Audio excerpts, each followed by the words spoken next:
So here's a dose of reality with all these calls for sports leagues to boycott states and cities that have anti-LGBT discrimination laws or that refuse to protect LGBT people from discrimination.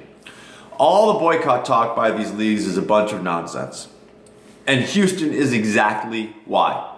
Houston last year stripped LGBT people of any kind of discrimination protection in the city.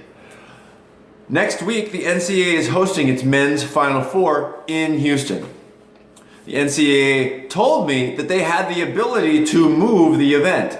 And they would move the event if the stadium was destroyed or something. They could move the event. They have the ability to do so, but they chose not to because protecting LGBT people and fans just is not a priority for the NCAA. It's just not. The NFL is the same way. They're talking now about, oh, maybe we won't grant Atlanta the Super Bowl if Georgia passes this anti-LGBT law. They talked about pulling the Super Bowl a few years ago if Arizona passed a similar law. But when presented the opportunity in Houston, they haven't done it. Next year, the Super Bowl is going to be in Houston.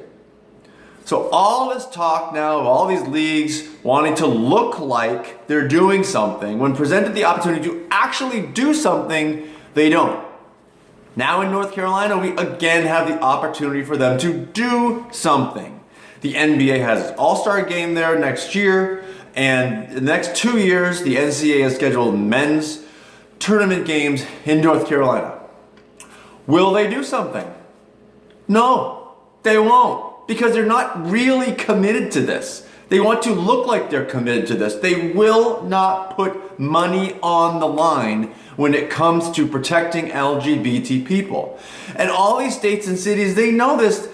North Carolina's not going to lose tournament. North Carolina is going to lose men's basketball tournament games? No chance.